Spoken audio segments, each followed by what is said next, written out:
Thank you very much. I'm really honoured and delighted to be the first speaker at the first public meeting of Bright Blue. I think I'm told it's the Conservative compass. I think it's fantastic that you've got such. First of all, let's put to one side any sort of utopianism. Let's not bother with the angels on pins about exactly how equal or what's the perfect society or what would it look like, what would it look like.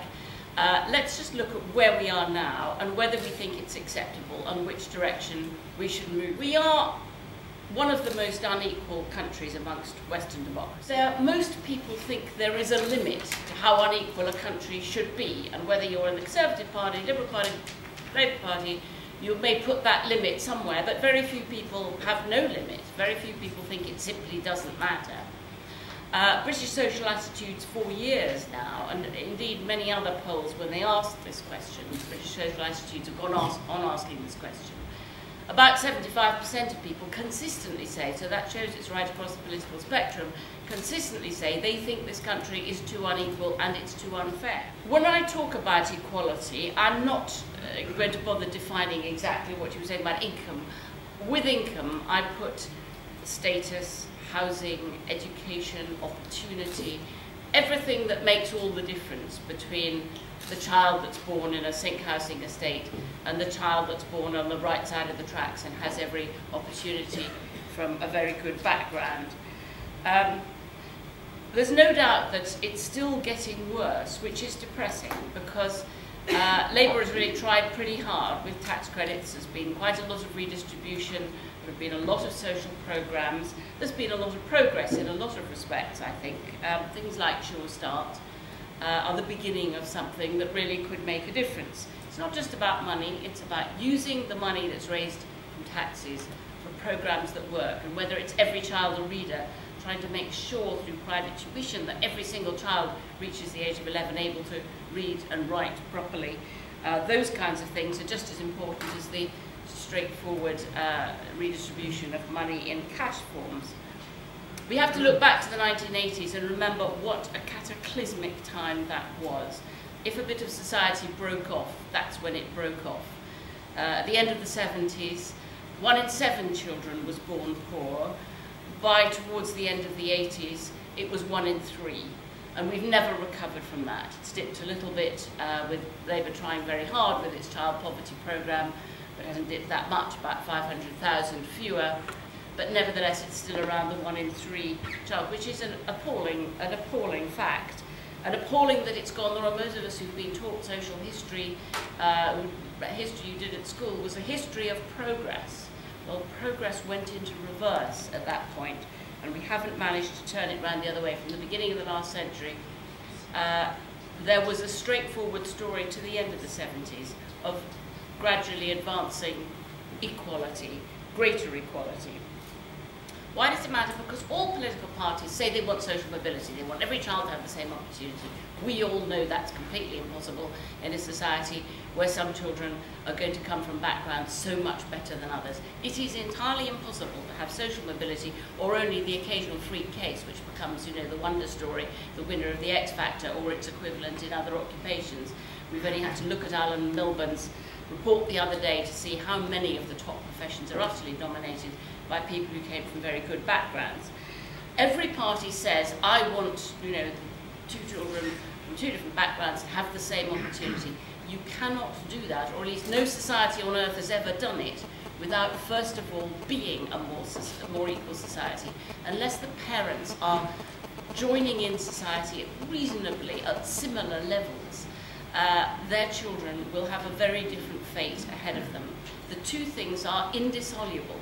Blair always thought you could have one without the other, and now Cameron thinks you can have one without the other. Forget about the Gini coefficients and the measurements of that sort. Just go for putting it all on education. Well, education cannot do the heavy lifting of the sort of dysfunction that we have in society at the moment. If you want to really know why it matters and how it works, this is the book to read. This is the book that Cameron quoted and then misused the research very badly.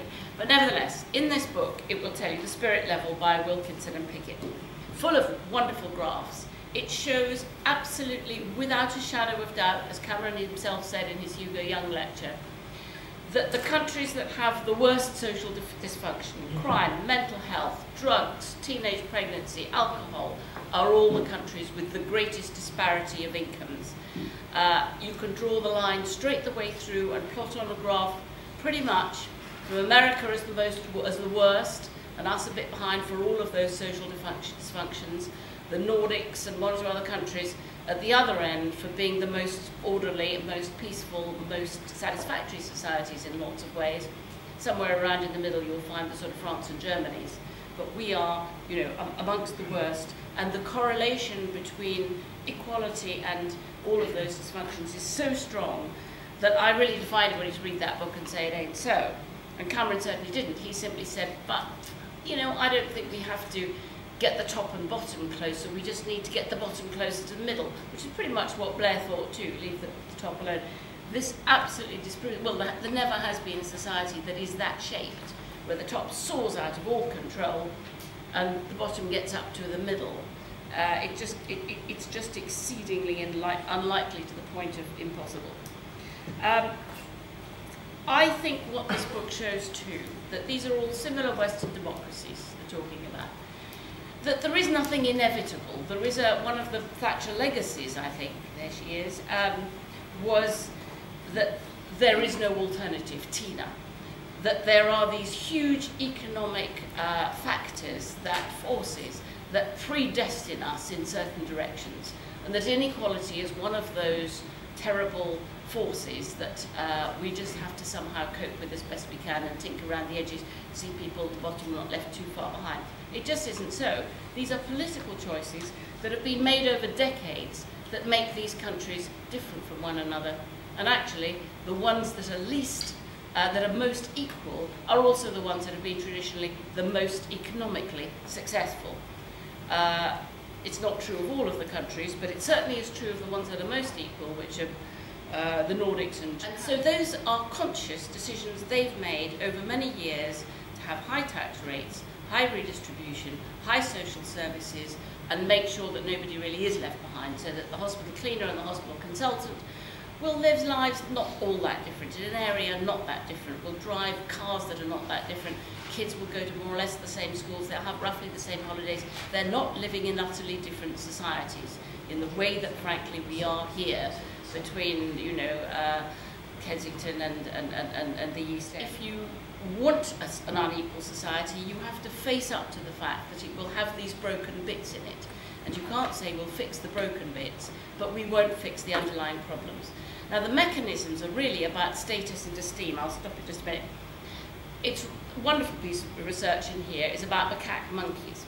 Taking them in an experiment in a zoo where you take the high status monkeys out of a cage, out of the cage, and you put them in another cage where they become low status monkeys, and the other way around.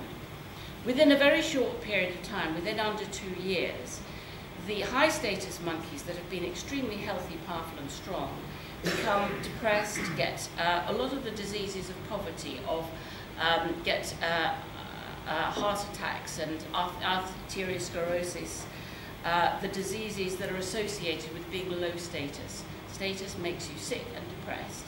It matters more than almost anything else. Why are kids in gun crime gangs?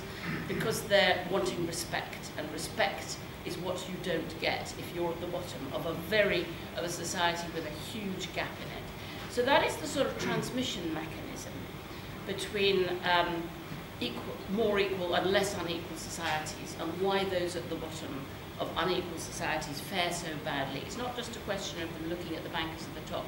It's that school child who goes to school on her first day of school from a very poor background, looks around the classroom, and other people have all sorts of things that she doesn't have. They have the perfect lunchbox, the perfect trainers, the perfect everything. They're talking about what holiday they went on.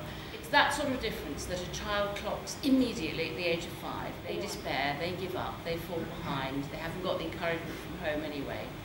And this difference of income itself matters a great deal, as well as all of the other differences that we know come from generations of poverty. I'll stop there. Thank you, Polly.